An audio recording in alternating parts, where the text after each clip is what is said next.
So there comes the final topic, అదే 7th topic, and that's the international topic. ఇప్పటికే 3 years అయిపోతోంది, అయినా సరే యుద్ధం మాత్రం కొనసాగుతూనే ఉంది. ఓవైపు చర్యలు నడుస్తూనే ఉన్నాయి, మరోవైపు దాడులు కూడా జరుగుతూనే ఉన్నాయి. రష్యా యుక్రెయిన్ మధ్య చర్చలే కాదు, వార్ కూడా కొలిక్కి రావట్లేదు.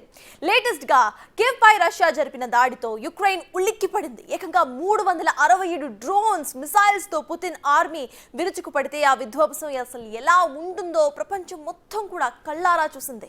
అసలు యుక్రెయిన్ రష్యా మధ్య ఏం జరుగుతోంది? ఉన్నట్టుండి ఈ స్థాయిలో అటాక్ చేయడానికి కారణం ఏంటి?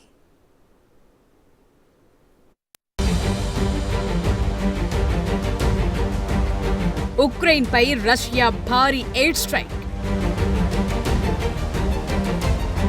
3 ఏళ్లలో అతిపెద్ద వైమానిక దాడి. ఓవైపు కాల్పుల విరమణ కోసం చర్చలు జరుగుతున్న వేళ రష్యా నుంచి ఊహించని స్థాయిలో ఓ భారీ దాడి జరిగింది.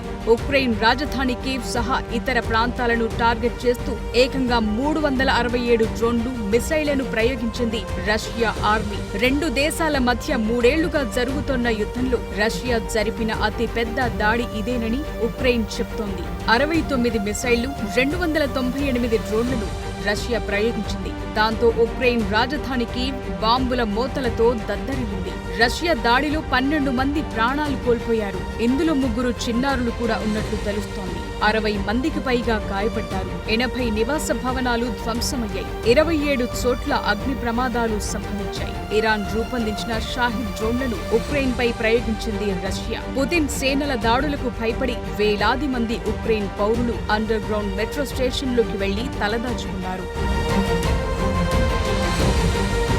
రష్యా ప్రయోగించిన మిసైళ్లు, డ్రోన్లతో ఉక్రెయిన్లో 30 నగరాలు, గ్రామాలు ధ్వంసమయ్యాయని ఆ దేశ ప్రెసిడెంట్ జెలెన్స్కీ ప్రకటించారు. రష్యాపై మరిన్ని ఆంక్షలు విధించాలని పశ్చిమ దేశాలను కోరారు. ప్రజలు నివాసముండే భవనాలే లక్ష్యంగా రష్యా దాడి చేసి వాటిని ధ్వంసం చేసిందని ఆరోపించారు. రష్యా యుద్ధాన్ని పొడిగిస్తోందని, ప్రతిరోజు ఉక్రెయిన్ ప్రజల ప్రాణాలు తీస్తోందని చెప్పారు. అమెరికా మౌనంగా ఉంటే పుతిన్ని మరింత ఉత్సాహపరిచినట్లవుతుందన్నారు. అయితే రష్యా ఉన్నట్టుండి ఈ స్థాయిలో దాడికి పాల్పడడం వెనుక పెద్ద రీజనే ఉన్నట్లు వార్తలుస్తున్నాయి. పుతిన్ హెలికాప్టర్ ని లక్ష్యంగా చేసుకుని ఉక్రెయిన్ డ్రోన్ దాడికి ప్రయత్నించినట్లు తెలుస్తోంది. కుర్స్క్ సరిహద్దు ప్రాంతంలో పుతిన్ పర్యటిస్తున్న సమయంలో ఈ దాడి జరిగినట్లు సమాచారం. వెంటనే Russia air defence system Ukraine ప్రయోగించిన డ్రోన్ ని కూల్చివేసినట్టు తెలుస్తోంది. అయితే నిజంగానే ఈ దాడి జరిగిందా? జరిగితే దాని తీవ్రత ఎంతనే దానిపై స్పష్టత లేదు. కానీ రష్యా ఉక్రెయిన్ పై ఈ స్థాయిలో విరుచుకుపడేందుకు ఇదే ప్రధాన కారణమని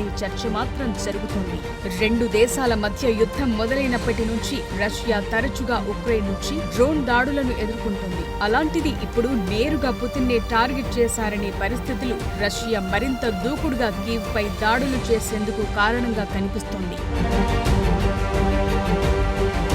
వాస్తవానికి ఉక్రెయిన్ రష్యా మధ్య ఇటీవలి పరిణామాలు ఎంతో క్లిష్టంగా మారాయి. ఓవైపు శాంతి చర్చలు, మరోవైపు సైనిక దాడులు ఒకేసారి జరుగుతున్నాయి. అమెరికా ప్రెసిడెంట్ డొనాల్డ్ ట్రంప్ మధ్యవర్తిత్వంతో 2 దేశాల మధ్య శాంతి చర్చలు జరుగుతున్నాయి. ట్రంప్ 30 రోజుల పాటు సీజ్ ఫైర్ ప్రతిపాదించారు. దీనికి ఉక్రెయిన్ అంగీకరించింది. కానీ రష్యా షరతులతో కూడిన ఒప్పందాన్ని కోరుతోంది. ఉక్రెయిన్ తన ఆయుధాలను వదులుకోవాలని, నాటోలో చేరకూడదని చెప్తోంది. ఇదే నెలలో టర్కీలో రష్యా ఉక్రెయిన్ మధ్య గత 3 ఏళ్లలో తొలిసారి సంయుక్త చర్చలు జరిగాయి. కానీ ఆయుధ విరమణపై ఒప్పందం కుదరలేదు. రష్యా అధ్యక్షుడు వ్లాదిమిర్ పుతిన్ ఈ చర్చలకు సానుకూలం సంకేతంగా చూపించేందుకు ప్రయత్నిస్తున్న రష్యా దాడులు ఆగలేదు. ఇది శాంతి చర్చలపై అనుమానాలను రేకెత్తిస్తోంది. 2022 ఫిబ్రవరిలో రష్యా ఉక్రెయిన్ పై పూర్తి స్థాయిలో సైనిక చర్యలు ప్రారంభించింది. అప్పటి నుంచి ఈ యుద్ధం యూరప్ లో 2వ ప్రపంచ యుద్ధం తరువాత అతి పెద్ద సంఘర్షణగా మారింది.